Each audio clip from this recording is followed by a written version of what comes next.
conversation.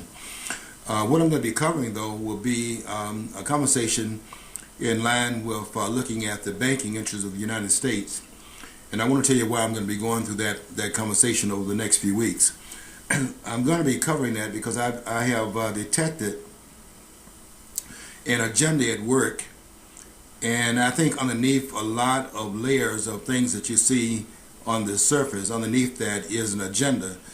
And I want to look at it from the standpoint of something other than conspiracy. I want to look at it through the lens of history and start at the backdrop, which is at the very beginning point and foundational points of this country, and bring from that point all the way up to the present time. So we're going to do some very, what is the word here? I guess you'd have to say some potentially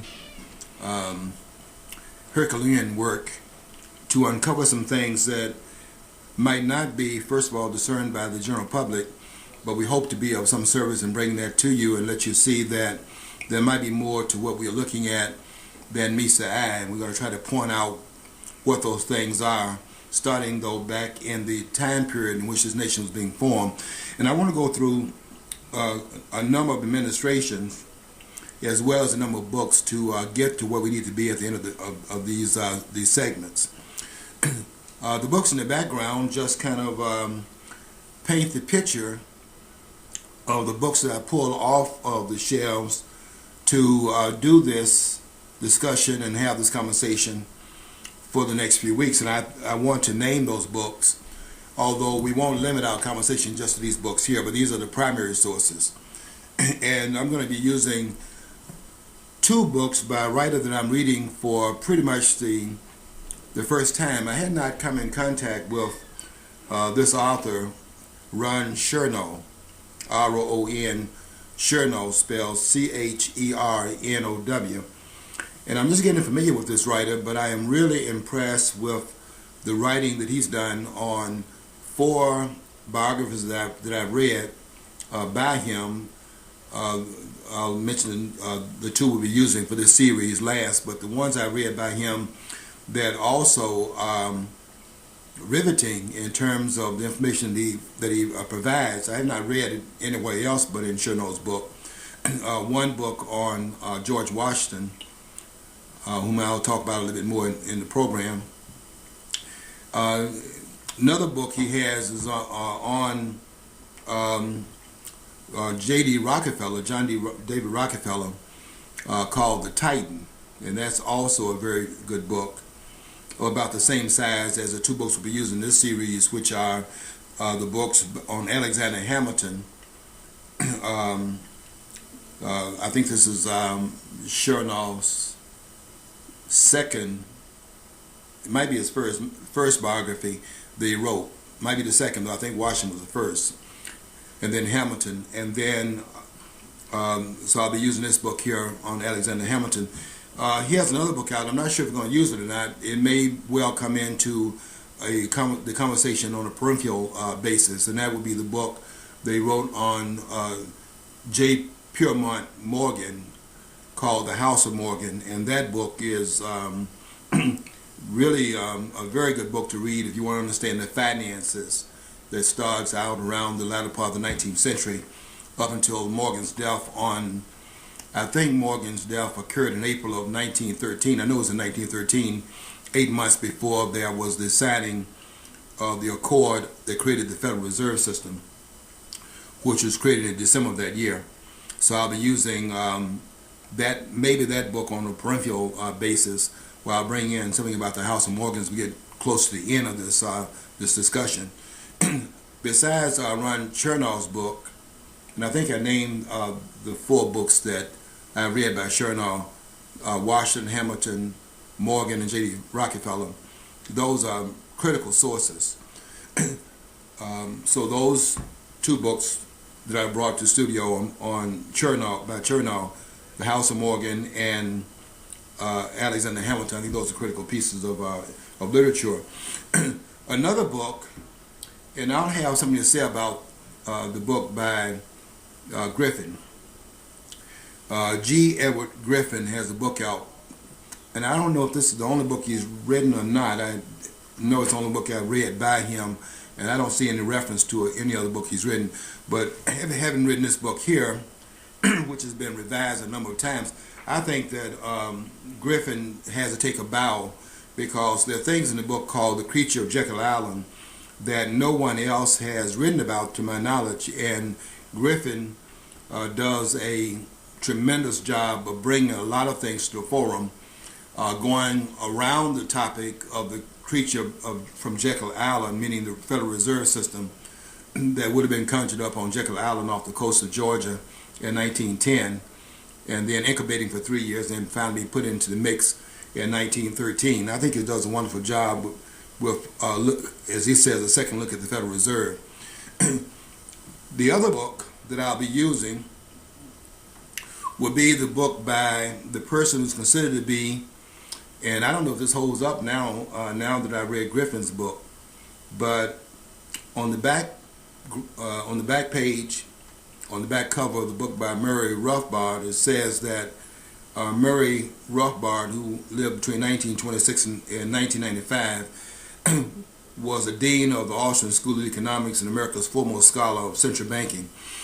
The author of 26 books, including America's Great Depression, Man, Economy, and State, What Has Government Done to Our Money? I'd like to have an answer to that question. We'll try to answer that during this series as well. And The Case for 100% Gold Dollar. So Rothbard is considered by many as the foremost scholar on the central banking system. Of course, I don't know about that at this point, having read Griffin's book. And there are a lot of points raised in Griffin's book we'll be talking about over the duration of this conversation. I want to start out, though, with Chernow's book on Alexander Hamilton, because I don't think Hamilton has been given credit for his role in the foundation of the country, and I think Hamilton needs to be brought back into the centrality of what has made this country great. And without him, in fact, I have to say this: I don't think that you can really have a holistic conversation about the framing of the nation without bringing Hamilton in the conversation. And in too many conversations, all the one I've been in, as a matter of fact, at the university, I don't see Hamilton being given a primary role, and so the conversation is at best incomplete. And in the worst phrasing of it, it would be a certain amount of prejudicial bias against Hamilton for a number of reasons. And I just don't think you can have a balanced discussion without bringing in Hamilton's role, because Hamilton's role is primary. In fact, I think that Hamilton's role is, at the very beginning at least, is more fortuitous than that of George Washington, although George Washington's role is critical when you consider what standing that Washington played in terms of making this experiment work. But let's start out at the beginning before we get to George Washington, which would be at the point of, and we'll start 4 days after the signatures have been signed onto the Declaration of Independence. Which started out with about 55 persons and ended up with 39, some having left prematurely before the convention had run its course, and the signature performance, which was a document that the framers gave us. And one of the persons told me I should stop saying the framers and say the founding fathers. And I wrote back, I put them on my Facebook wall, and I told them that I use both, although I didn't understand his point. His point was that we say the framers, keep from saying the founding fathers, as a show of some disrespect for the things that they did. And so I wrote back and said I understand that argument. I use both because I think they are. It's critical to understand both roles. They were the framers, having done something that had never been done before in terms of framing a document that sought at the outset to restrict the power of government, having to deal with the contradiction of we need government in order to stop the bully from individually oppressing us, which singularly we are not as powerful as we are in a collective body. So we have to sometimes come together, form a coalition, so as to stop the bully. But the contradiction in having done that is that in stopping the bully, we set up another bully. We set up another bully in the bully's place, and we see that bully in Washington, D.C. right now. And I plan to expose that. Although I have to tell you this, a little side point. Somebody went into my computer, and I'm not nearly as computer literate as the ones here at the studio, so I had to take my computer to the shop. I should have brought it here. I should have brought it, let Kevin work on it. We have a person on board right now that is responsible for a lot of the imagery we have at the studio, and a lot of the changes we're going through right now. I should have brought it in here and had them work on it. I took it to one of the area companies and had them to look at what amount to. I have two computers. One is a laptop, and the other one is the can that has a monitor separated from the whatever you call it, other thing that stands up. I don't know a lot about the computers. I just simply run them and do my Facebook post on it. Don't get me to start talking about computerized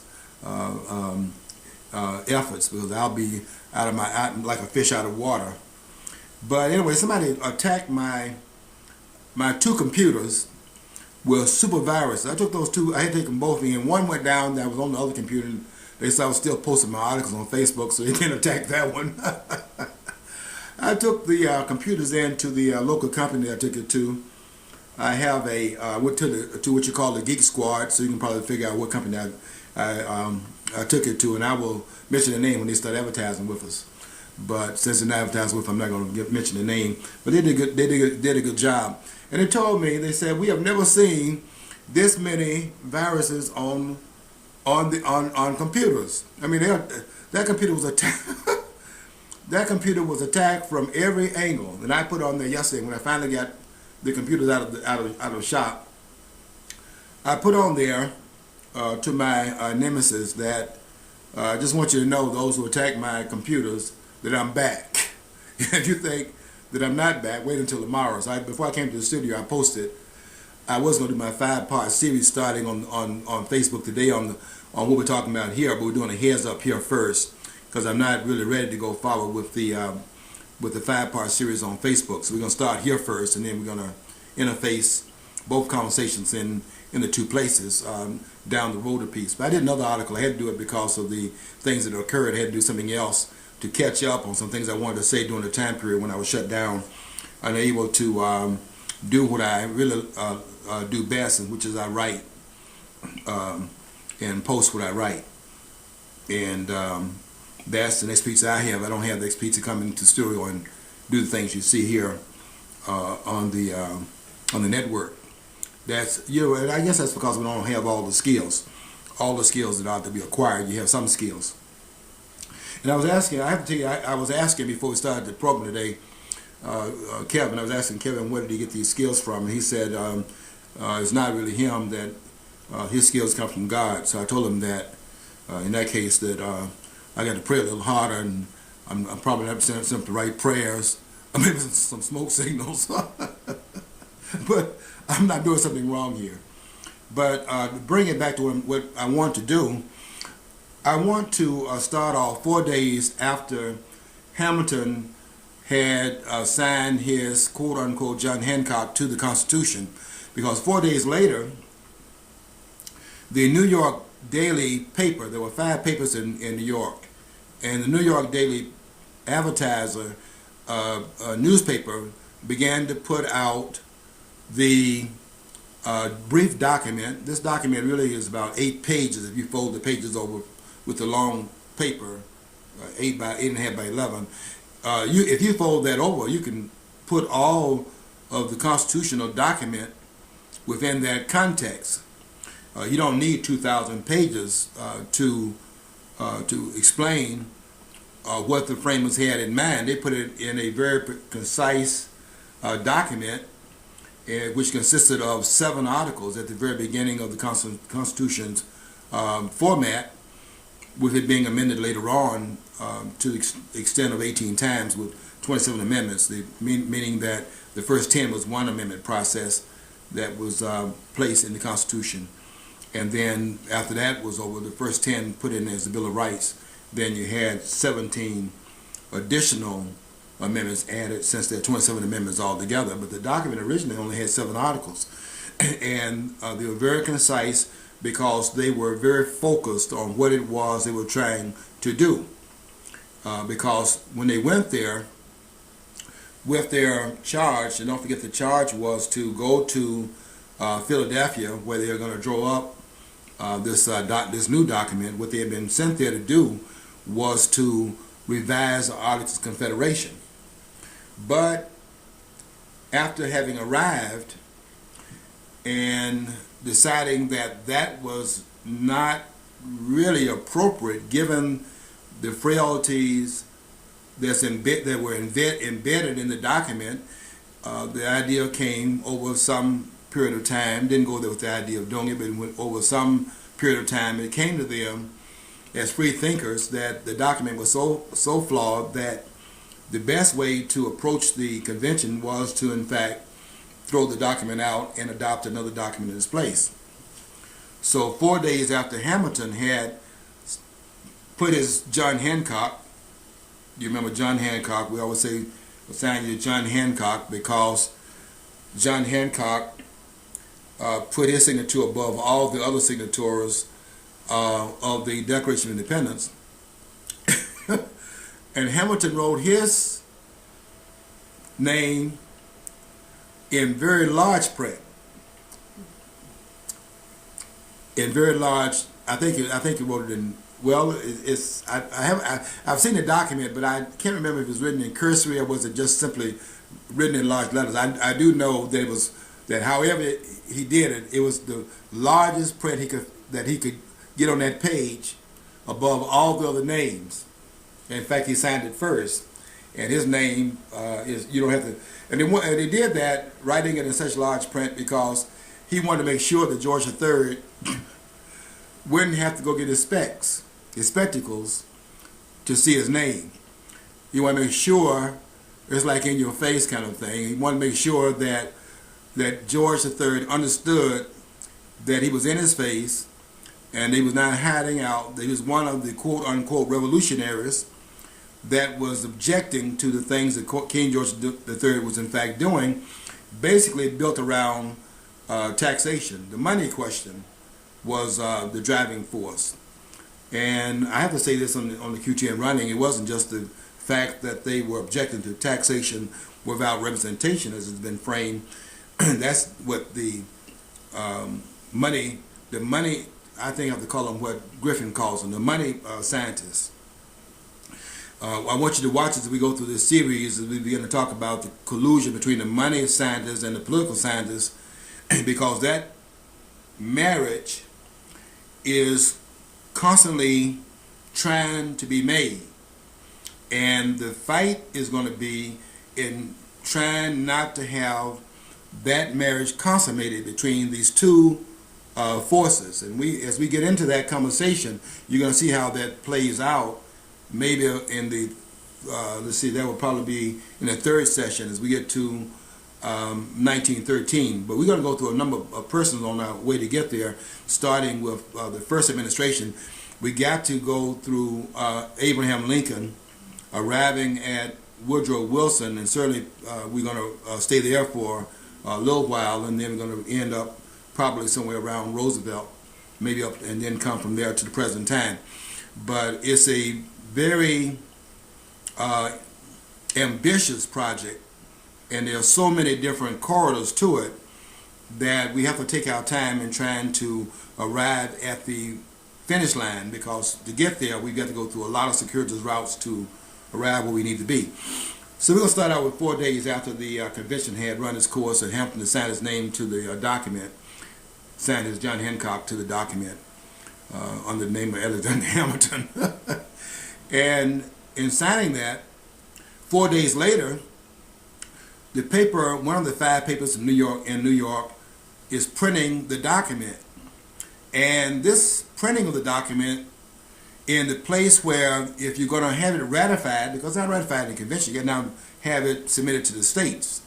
And that's our process even today, where you have a proposal. If you want to propose an amendment, for example, you have, the way we've done it so far each time in the past, it's not the only way you can amend the Constitution, but the only way we actually had it done in the past is to have the process starts today it starts in the Congress, and it requires 2/3 of a vote in the House and 2/3 vote in the Senate, and then has been referred to the states, where it takes 3/4 of the states to bring about ratification. So 2/3 in the House would have to pass on it, 2/3 in the Senate would have to pass on it, and then from that point it goes to the states for their endorsement, and 3/4 of the states would have to bring that result about before an amendment is added to the Constitution. At this point, what they're doing is that meeting in the convention, they in fact come up with the document, having argued over it, made certain compromises in it, some of which they have been they have not been understood for and been excoriated for, because persons don't understand that in terms of compromise, in terms of something this gigantic, you're not going to have all the players believing in the same thing at the same time, and you're not going to be able to ratify anything if in fact you're stuck in your position, or if I like to put it, stuck on stupid, where you are so rigid in your particular position that you cannot see that you got to bring all the players into it, and there are 13 different players, and unless you can get them all into accord where each one is winning something out of the deal, and you don't win everything, but you have to get something out of the deal yourself in order for you to be able to buy into it. If you can't do that, you don't have an agreement. And you certainly can't do it by force when you have 13 sovereign entities coming together to form a union. So they made compromises for which they're being excoriated a lot today, because we don't understand what really went on in the convention. What is really going on here is that they are, there's, for example, the slave interests and the non-slave interests, and you have to now rectify the problem. You have to at least negotiate the problem that they have in terms of the non-slave interest wants to have control, as much control as the slave interest has, and vice versa. And how do you deal with that? And that became what and the compromise there was what they put into Article 1, Section 2, Clause 3, which is a 3/5 clause, which many persons misunderstand, thinking this defined blacks as 3/5 of a man. In fact, there's a book written about that by Floyd McKissick, which misunderstands that. That's not what really occurred. And I always raise the question when I discuss this with some of my friends: how is it that a person that had a master's degree, which is what Floyd McKissick had, in writing a book called 3/5 of a Man, how did a person with a master's degree miss what a former slave who never went to school understood after having read the document for himself? That's Frederick Douglass, understood that the 3/5 clause was not pro-slavery, but was in fact anti-slavery, because the reason why you have the compromise is that the South wanted to have all of the slaves counted, and the non-slave-holding interests wanted to have no slaves counted, and that's two polar positions. And how do you rectify that? Well, how do you fix it? And what the framers did, in all of their infinite wisdom, they cut the difference between the two positions, came together. It wasn't half and half. Probably half and half would not have sold.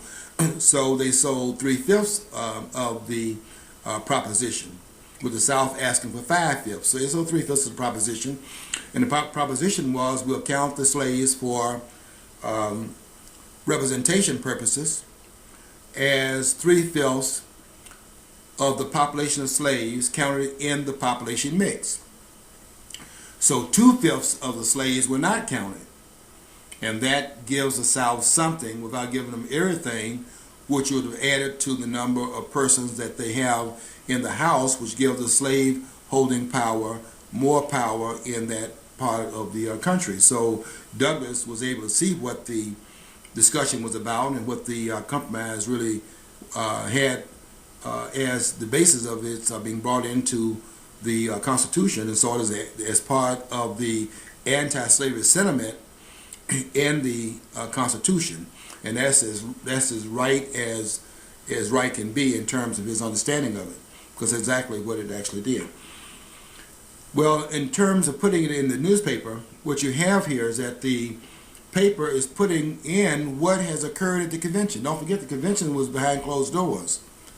And every time something is put behind closed doors, somebody comes up with a conspiracy that's mammoth in its application, and they figured out all of the wheels and got all the I's dotted, all the T's crossed, and everything is covered from that point forward.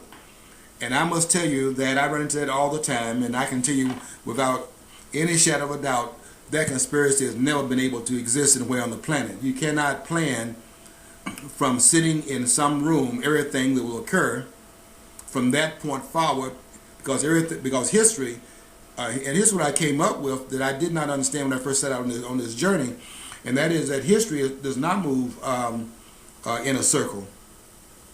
You know, what goes around comes around. It doesn't move in a circle, it moves in a spiral. And the history has a tumbling effect.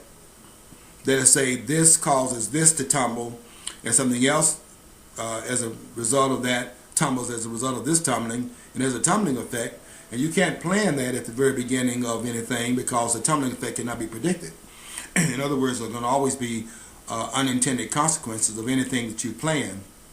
And I think that's probably why some of the writers like Walter E. Williams at George Mason University and Thomas Sowell of the think tank at Stanford, I think that's why they do not cater to the conspiratorial explanation of history. I do think that when you say conspiracy, you can mean a number of things by it, though, and I must say that conspiracy would be a person coming together to maintain, protect, and to project their own self-interest. And to that extent, we are conspirators, because, and you know, anybody, you know, you conspire to pay your bills. I mean, if you sit down in a room and you decide that this bill's not due until the end of the month, and this one is due next week, and I don't have the money to pay both of them at the same time, but I got a check coming in between the time I pay the one and pay the other, and you then conspire to pay this person first and avoid the charges by paying that one, the other one first and then the other one late, and you late and have to pay them. You're conspiring against the interest that the person charged you for the late bill. You're always conspiring. But the question about conspiracy is, are you able to get in a room somewhere and plan all the things that will happen because you planned something? And so therefore I would cut the chase between those who are the conspirators and those who are the non-conspirators in terms of how you see history. And I would say to both groups that the compromise there, as they did in the foundational parts of the country, is that anybody that's planning anything and doing it behind closed doors, as a matter of fact, where most meetings take place behind closed doors. I mean, not everybody is in the room. And so to somebody, all planning goes on out of the purview of some people. So in that sense, you could claim conspiracy. In a larger sense, conspiracy on the level in which it's actually important in most cases is impossible. And I'll bring in Ryan at some point in the conversation in that regard, because on page 45 of a book called The New Intellectuals, Ayn Rand talks about that and calls them cafeteria assumptions about conspiracy. But we'll talk about that at some point later. But at this convention, though, they come out with a document, and that document is one that is shocking to the senses of those who are reading what's in this newspaper, because they realize that, having read the Articles of Confederation, that's not what is in the Articles of Confederation. This document has been overthrown. The framers there have come up with a document that goes beyond their being placed within that convention.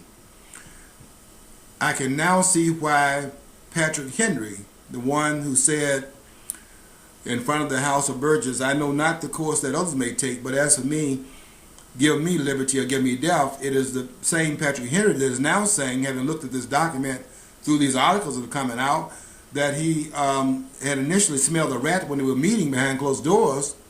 And it is Patrick Henry who is saying that this document that's created in Philadelphia, and seemingly to finish the touches on overthrowing George III is in fact mimicking what was overthrown. And so we have this problem going on in terms of what did those framers actually do in this convention, because that's not what they were sent to Philadelphia to do.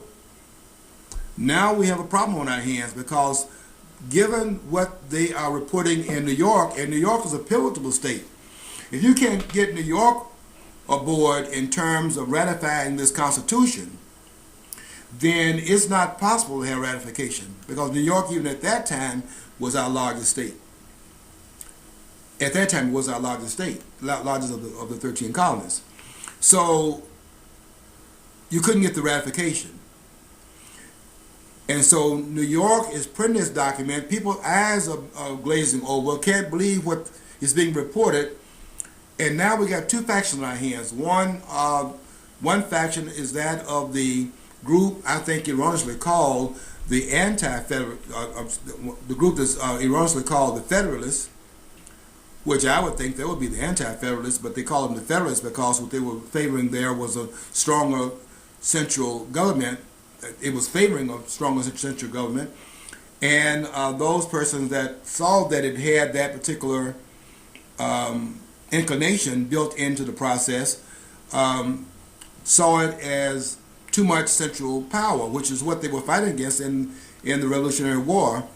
I don't think that the anti-federalists are accurately named, though. That's my own view, because federalism means a kind of like a voluntary confederation of states, a loose confederation of states. And it's like you came together and you have a confederation, and that makes it a wonderful thing to have a confederation, because you have the power that is disaggregated from different levels. But anyway, I think that calling it the Federalists, I think that's you really would be anti-federalist, since you have this tier of control from one level to another. I mean, the federal system would make you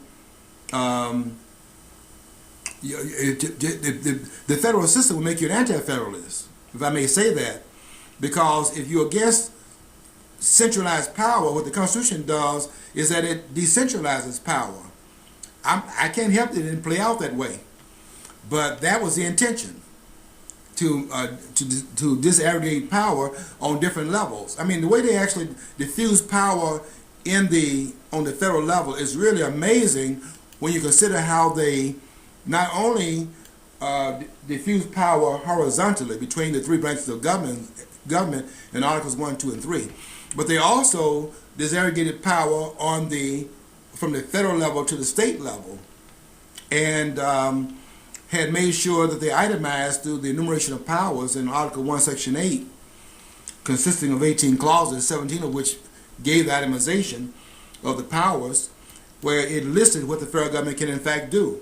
So I think that in that sense, to be an anti-federalist would be an anti against the disaggregation of powers they have there, and to be a federalist is to be it's turned upside down. Is what I'm getting at here. I think that the terms are misapplied, but I'm gonna use those terms that they use so that we won't. It's already confusing enough, so I don't need to confuse more by getting into the technicalities of what they call each other. But I do think that the names have been misapplied in history. So let's let that stand. Well, I disagree with it. Let's let that stand. So then the Federalists would be the ones who want what we have in place right now. Pretty much that which was ratified, the federal government, and then the states, and the rules and regulations of government, what they can do on one level, and the states' powers that is given to them in articles in Amendment 9 and 10. Because when we amend the Constitution, we're adding to it some further limitations that go beyond what was in Article 1, Section 8. Okay, so Alexander Hamilton has got to sell us now, because we got the nation at war pretty much over this divide. The anti-federalists are predicting woe from their standpoint, and the nightmare is being predicted by the other side. Is that side prevail, other side prevail, then the nightmare happens in this way. They were talking about despotism, anarchy, disunion, civil war, the whole shot. And I think that's why I think Hamilton has to be brought into this conversation, because what people are missing, it is amazing to me, because I have one of my degrees is in one of my degrees in history, but you know, I thought I kind of mastered that, but I see now that I mastered a political history. You know, I teach about the presidents and all of those persons, and then the politicians in Congress. I found that when I did my master's, my second master's in economics, what I found is that my political history background needed to fill some of the holes in with the economic history, and that's what I'm doing with these books I'm reading right now, and just some of them I just finished. The latest of which was the creature from Jekyll Island. I'll have some objections to say about that later on. But Hamilton now, who is going to be the first Secretary of State, Secretary of the Treasury, the first Secretary of State would be Thomas Jefferson, but the first Secretary of the Treasury would be Alexander Hamilton. Now, I think Hamilton has to be brought into the centerpiece. In fact, I consider Alexander Hamilton to be second to George Washington as the most important cog in creating the Union, and I think he's primary before the primary role played by George Washington, because Washington, who had played a role in terms of having stepped down from his commission after the Revolutionary War ended in 1783, and after the Treaty of Paris had been signed, and we now have an agreement pretty much negotiated by John Jay. I think that Washington greatness, we had some aspect of his greatness when he stepped down from his commission and went back home to Vernon, to Mount Vernon. I mean, that shocked the world.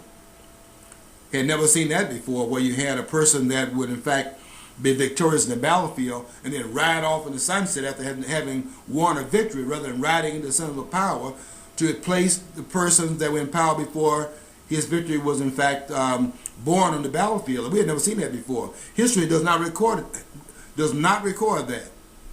And you can show me that example. In fact, that when I was in Africa, that's in those midnight sessions I was having in Africa, because I was over holding court. When I was over there with Madinka, I mean, I was up to 2 o'clock in the morning every morning. Those guys were over there at my abode, behind the walls and everything, and outside the earshot of the president, who could hear what we were talking about. We were up at 2 o'clock in the morning. Practically every morning I was there, and I was there for 3 weeks in different parts of Africa. And I was telling them these jugheads over there, the mistake that they made was that they felt that the ones who had run the colonialists out of power, that they were the ones best fitted to take their place, and they probably were the least fitting to take their place. And so another part of Hamilton's greatness is that Hamilton was great, probably the smartest man. Hamilton was probably the smartest man that we had at that time. In fact, I don't know of anyone that can stand up next to him when you look at his scholarship. And if you know, I know you say that James Madison, the fourth president, Monroe's the fifth. You know, we got Washington, Adams, Jefferson, James Madison, and Monroe. John Quincy Adams sixth, and Andrew Jackson. We'll start with Jackson next week, who was the seventh president, followed by Martin Van Buren, and then Harrison. You know all of them, Tyler. So when we get to Andrew Jackson, I don't have a lot to say about Jackson, who I admire Andrew Jackson for a lot of reasons. We'll talk, and within the banking network, Jackson's going to be primary. So stay with us for that conversation. Probably we're going to get into that conversation. I think next week we'll be able to handle that at the end of the program. But you cannot dismiss at the foundational moments of this country Alexander Hamilton's role. Without Hamilton, I don't think you have a United States. And I'm not talking about perfection here, but I'm talking about the critical role he played. And his role was played before the role was played after Washington stepped down, before the role was played by George Washington, because somebody got to sell what they did in Philadelphia, because the agreement is coming apart at the seams. And if you're going to have ratification and they cannot ratify it in the conventions, the states got to agree to it. You got to bring these states into accord with a document that they didn't intend to even embrace or even to have it to vote upon, because that's not what they sent them to Philadelphia for. But the framers saw that the Articles of Confederation was so flawed, to revise it was in fact for all intents and purposes was to throw it out. And now we're reading what they did there, and it was behind closed doors. So then, as happens in all, I think this happens in all revolutions. I think in all revolutions, after revolutions are over, there's a certain amount of paranoia that sets in.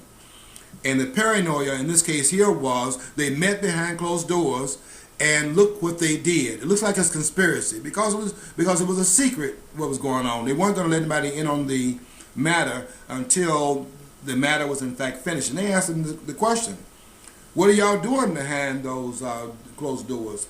And Benjamin Franklin had the answer to the lady that made that inquiry, and he said, we are creating a republic if you can maintain it. And that was the going rate. It was to create a republic. And I think that explains why when Alexander Hamilton taking the lead is going to get out here to try to defend what they did in the center of this controversy that's created, Alexander Hamilton is going to have to explain to the nation, how did that come about? How did they go there and exceed the demand, the command, the reason for their going to Philadelphia in the first place? How did they overcome that which they were sent for and create something entirely different than what was in fact their commission to do so? You have to explain that, because otherwise you don't have the endorsement. And you have to have 9 of those 13 states, 2/3 of those states, to endorse what they did. And then if the other 4 would not endorse it, they're not part of it, because each of them is a separate and sovereign unity. They have to voluntarily decide to give up some of their sovereignty to join on to what has been created in Philadelphia. And that's a whole different can of wax. It takes a genius to do the sales job, given the friction that had been created by what had occurred in Philadelphia. But Hamilton's up to the task. And you cannot discuss this. I'm sorry for those at the universities. They have left Hamilton. I'm in meetings with people. I just have never seen Hamilton brought into the discussion. And I think that's an unforgivable mistake, particularly if they know what Hamilton did. But if they don't know, then it's still unforgivable, because there's no reason for you not to know on that level. But Hamilton has now to do a sales job, and he decides in order to do it, they've got to have a team. And that team will consist of, and he's trying to get the best ones out there, that team will consist of, after some didn't do it, some said no, so the team will consist of Hamilton, John Jay, because of his expertise in terms of foreign policy. It was John Jay, as you recall, that pretty much brought about the agreement at the Treaty of Paris in 1783. So he's on board.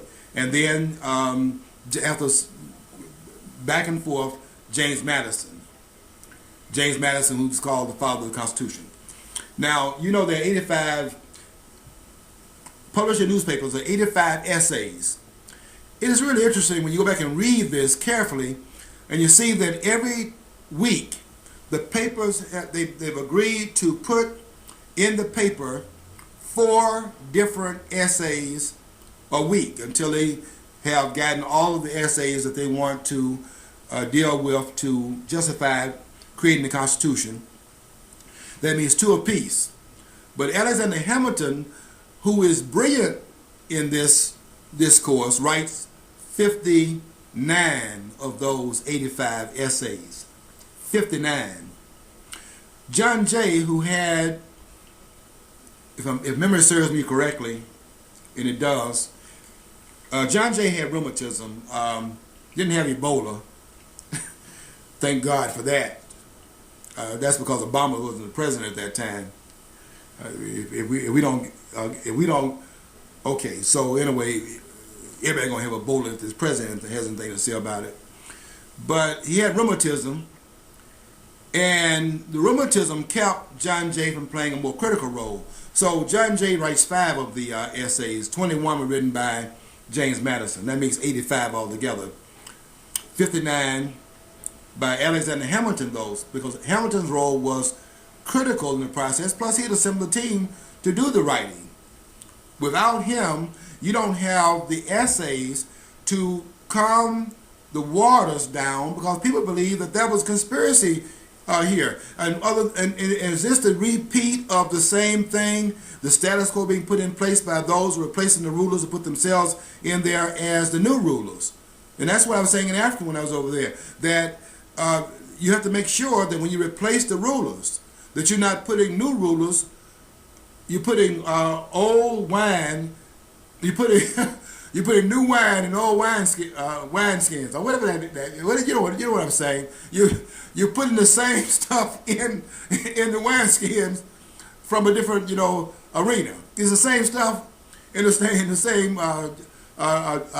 jar or jug or skin, wine skin. The same government leaders, like in Nkrumah, who got in there and did what the British were doing, and they had to shoot him out of power.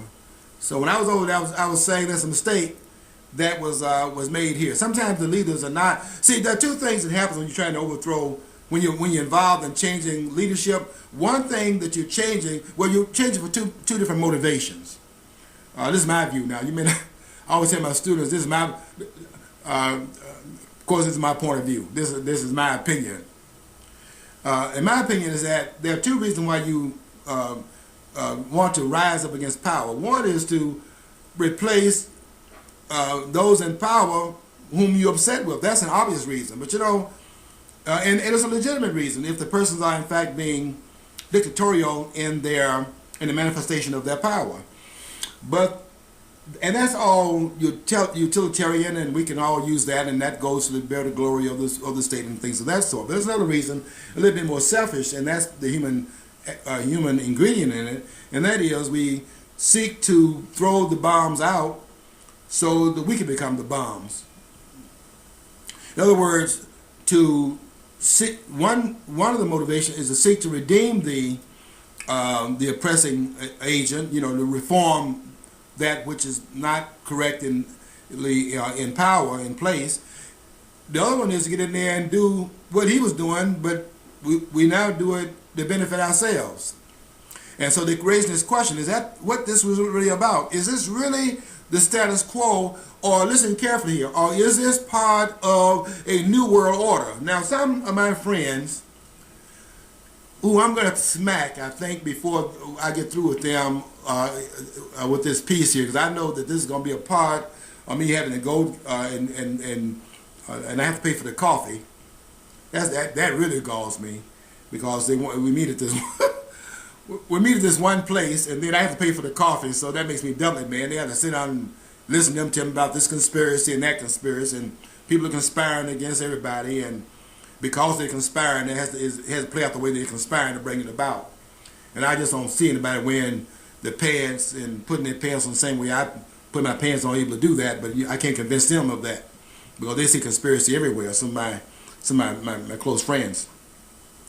But I'm going to slap some sense into them before this is over.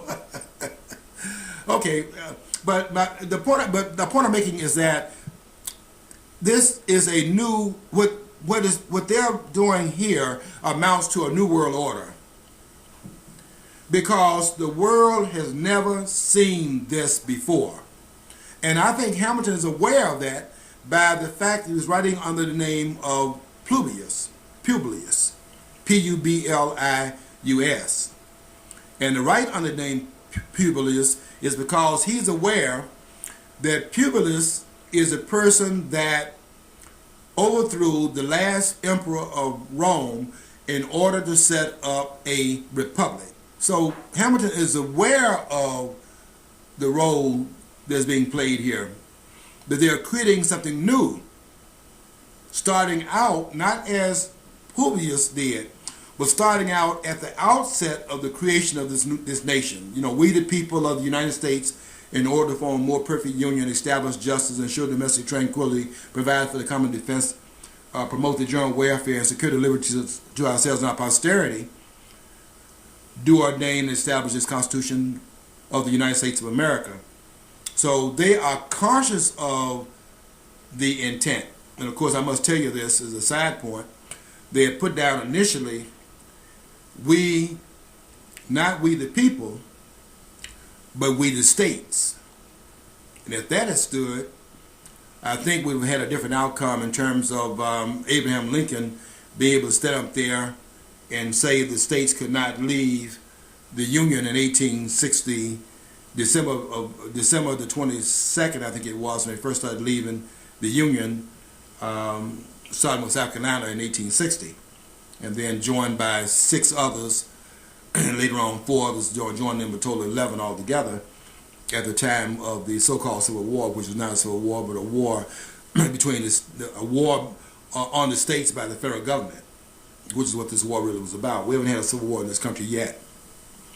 But if we keep on doing what we're doing right now, we may get there if we're not careful, because there are a lot of forces that are at work here, and if we don't pay attention to it, we may get, you know, be careful of what you're asking for, because you may well get it. And it seems like we're asking for it in terms of some of the things that we're doing in terms of the liberal media and how they are turning us against each other and pushing our nose against each other and things of that sort. You know, be careful with that, because you may get more than what you have. You may be chewing more than you first of all intended. This is not something to be played with, and we'll hopefully bring that into the conversation at some later date as well. And another, not in this series here, but in some other parts of things we'll be talking about here at flinttalkradio.com, because I think we have to go to a lot of different arenas here to try to make you, to get the people that watch what we do here at flinttalkradio.com, flinttalkradio.com, we left that, allpointstv.com.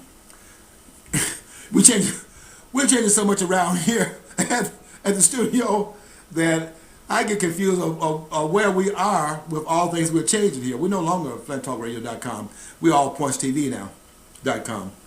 And I don't know, I hope that won't change, because I'm a slow learner. Hamilton is pivotal. I want to make that point clear. Hamilton is pivotal to the foundational moments of this country. The revolution, I put down in my notes here, had focused on independence, but it had not focused on what do we do in the aftermath of that independence. The question had not been thought of what do we put in its place. It's one thing to be against something, but what are you for? And they had not really thought that out. And now the time had come that they got to figure it out. And that's what the convention was about, because they have now got to put their minds, and these are some unbelievably sharp minds, each one in different corridors, having different understanding, but each one an expert in the corridor where they were, the intellectual area where their space where they occupied, and so on. They were experts. Jay was an expert in foreign policy, the treaty, and so on. That's his expertise. Hamilton was a polymath. He was expert in many different arenas, and that really is why, although he was not trained, he trained himself into finance. He was not a financial wizard, but he studied finance and became good at it. And that's why when Washington was going to make Robert Morris, he wanted to appoint Robert Morris to the Secretary of the Treasury. Robert Morris turned it down and said to him that I'm not the person for that. The person for that is Colonel Hamilton, because Morris who had helped finance the revolution, put his own money in back of it and so on, because you didn't have a central bank at this point. And that's going to be one of the arguments they're going to be making over time, is that we need to have a bank. The government needs its own bank. That marriage between the politicians, which I call the political scientists, and then the money scientists, the marriage between these two, that marriage is going to be one in which the two sides are going to be bringing these two closer and closer and closer together. And it finally will culminate in what we have right now in the central bank, which is the fourth central bank we've had in this country. Because we had a central bank before the country was actually founded under the Constitution. We had a central bank in 1781. And we had that would be the Bank of North America. That's what it was called. Then we had the first national bank and the second national bank under Andrew Jackson. And to his credit, that bank was in. That's going to be a very interesting. When we get to part two, we'll get to Andrew Jackson, who stood that bank down. And I think that we can prove a lot of things based upon that, to my friend's satisfaction. They want to make it seem like there's conspiracy, and if they conspire, you have no other recourse than to follow the line that's been put out there, because they're all knowing, all are powerful, omniscient, and all of that, as if these people are God. And if whatever they have decided, that's what must occur, because they have all this power to determine things in perpetuity and so on. Okay, so we'll get to that later on. But Hamilton is doing a primary role here. He is justifying and creating the rationale for the ratification of the Constitution, bringing people aboard, and so on and so forth. He was so powerful in his argumentation that people like the governor of New York, George Clinton, Governor George Clinton of New York, who didn't want the ratification because the politicians got a vested interest in the status quo, because what the ratification of the Constitution would do is that it would in fact potentially lessen the power they had in political offices they already held at the time that they were asking for ratification. So they had a vested interest in the status quo, and this may well alter that. So they're trying to defeat this. But they can't come up against a scholarship of Alexander Hamilton, so they're now trying to do it through a backdoor approach, which was to talk about Alexander Hamilton's heritage, claiming that his ancestry was in fact mixed, and they called him what is called at that time not a mongrel but a musty, meaning that he had, what they were pointing out was that Alexander Hamilton from the island of Navis had in his background a mother, a white mother, and a quadroon father, which would mean that they would be mixed between, which quadroon means that you are the offspring of a white and black parent, and then that parent that child would then marry and do what you see in the case of the DeMars family. You know, Alexander DeMars, Alexander DeMars, the general. Then his son would be Alexander DeMars Pere, and then Alexander DeMars Fields. And so you have mulatto, then you have the quadroon, where one mixed person go and marry white, and that's a quadroon. Then same thing, and then you have the octoroon. This is a quadroon. So in terms of that, they now are going after Hamilton's ancestry as a way of coming to get him to shut up and also to discredit him, and that did not work. Hamilton's going to prevail, and we are going to have this Constitution ratified by the states. Okay, next week we're going to pick it up. At that point, the Constitution is ratified. We now have the Union in place. Now we are going to have to put the government together. And we'll talk about that next week. And we put Hamilton in the role of Secretary of the Treasury. And we're now off and running to what we want to get to, and that is the conversation about the money and the banking order here in the United States. Until next week, I want you to follow your dream. Don't forget, we're now called allpointstv.com. I want you to follow your dream. Because if you don't follow your dream, you will never know what's on the other side of the rainbow.